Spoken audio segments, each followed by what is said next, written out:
यार ब्राज़ील ऐसे जीतोगे क्या hexa? Before the match, Hakimi said Morocco are called the Brazil of Africa. But after watching the match, I think we can all agree that Brazil looked like the Morocco of South America. तो first half, let me से first quarter, क्योंकि अभी game तो बीच में एक दो quarter में बढ़ चुका है। तो first 20-25 minutes first quarter of the match में मोरक्को ने ब्राज़ील को हवा भी लगने नहीं दी। ब्राज़ील का midfield always looked bit too slower than Morocco. Brazil का मेन वीकनेस बताया जा रहा था उनके फुल बैक्स को। We also after the injury of Wesley their full back line has become much more weaker than before. Brahim Diaz तो prime Lionel Messi बनता फिर रहा था।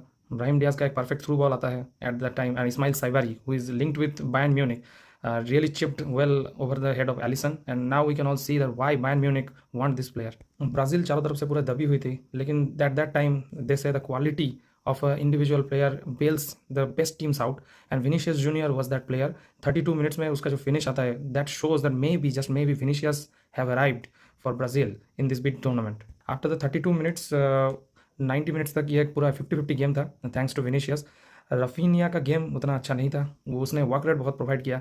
और जो नौसैर मजरावी उनका लेफ्ट बैक, मैनचेस्टर यूनाइटेड का left back, I didn't rate him that much because I am a Manchester United fan. I don't rate Mazraoui that high, but yesterday he was like a prime Roberto Carlos. Mazraoui को टैकल करने के लिए Raphinha right wing खेला, जो Brazil के लिए वो ज़्यादा नहीं खेलता, लेकिन he did good job in defending Mazraoui, क्योंकि मजरावी मिडफील्ड में घुस रहा था। लेकिन that took away Raphinha's game that we see in Barcelona.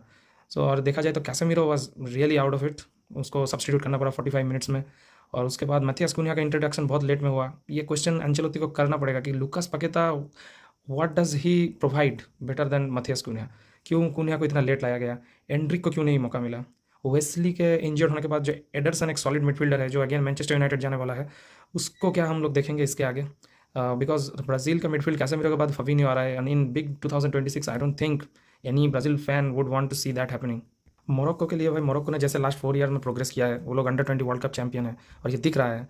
Ayub Bouaddi what a player, and उसके साथ एल आयूनी, ये दोनों मिलके, और बिलाल एल खनूस जिस जो लेस्टर में खेला हुआ है, अभी स्टुटगार्ट में खेलता है, ये तीनों मिलके ब्राज़ील को फुल दबा के रखे थे। Obviously Brahim Diaz their main talented player ही वॉज देयर, और उसके साथ इस्माइल साइवारी, वो एक नंबर 10 खेलता है पीएसबी में, लेकिन उसका एज अ नंबर 9 उसने बहुत अच्छा परफॉर्मेंस दिया।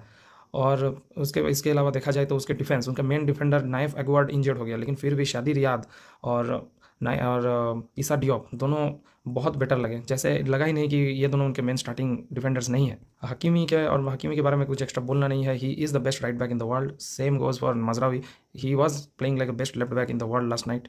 मोरक्को के लिए क्वेश्चन हो सकता है डाउन द लाइन कि क्या उनके पास गेम मैनेजमेंट के लिए प्रॉपर डेप्थ है ऑन द बेंच।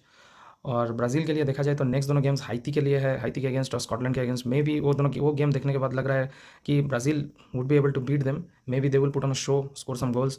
बट अगर ब्राज़ील को ये हेक्सा जीतना है तो मुझे लगता है नेइमार का होना बहुत ज़रूरी है। एंड लेट्स सी, अंचलोत्ती के लिए अंचलोत्ती ने बोला है कि नेक्स्ट गेम में मे बी शायद से नेइमार अवेलेबल हो जाए। जो लेवल का परफॉर्मेंस कल ब्राज़ील ने दिया, ऐसा अगर खेलते रहेंगे तो हेक्सा इस साल तो पॉसिबल नहीं है। ब्राज़ील का games I think they will be अगली in future, because it's a reactive team, not a proactive team. Let's see what happens. From the next game, we'll probably see Matthias Cunha start. Douglas Santos का left back में उतना खराब game नहीं था, may be we will again see him starting. और I think Endrick और Rayan में से कोई एक को अब गेम टाइम मिलना शुरू हो जाना चाहिए, बिकॉज और Igor Thiago was really disappointing. और इसमें क्वेश्चन उठेगा जोआओ पेद्रो को अगर नहीं लेना, उनको उसको लिया नहीं है, इसके लिए कार्लो एंचेलोत्ती को ऑलरेडी बहुत सारे क्वेश्चंस का सामना करना पड़ा था। अब अगर इगोर थियागो को ही खिलाया जाता है और वो ऐसे ही परफॉर्मेंस ड्रॉप करने लगता है, तो I think everyone will now start asking question to Carlo Ancelotti, because Joao Pedro was a technical forward और वो गोल कर रहा था, गोल स्कोर कर रहा था चेल्सी के लिए, अच्छा फॉर्म में था। इगोर थियागो ने भी बहुत सारे गोल स्कोर किए हैं, लेकिन वो उसका मेन एसेट है उसका प्रोफाइलिंग, और ये प्रोफाइल के चक्कर में कल तो काम नहीं किया। इगोर थियागो के पास एक चांस मिला था, विनीशियस जूनियर ने उसको बना के दिया, लेकिन but he couldn't even put the ball on target. तो देखना पड़ेगा कि क्या मैथियस कुन्हा को स्टार्ट मिलेगा उससे पहले, क्या लुकास पकेता फिर से स्टार्ट करेगा, क्या कैसेमीरो स्टार्ट करता है, या डैनिलो फ्रॉम बोटाफोगो, या विनहो को चांस मिले। Let's see what's in store for Brazil in future game. I think they have enough firepower to beat Haiti and Scotland and progress. Morocco will be disappointed after 20-25 minutes of very good dominating football. They should have made it 2-0, but उन्होंने नहीं किया। पर फिर भी एक point 90 minutes head to head against Brazil in this set of conditions is really commending for Morocco. Let's see who goes further, Brazil or Morocco. Morocco is not a dark horse anymore. They are, I think, one of the outside favorites to at least go to the semi-finals of this World Cup.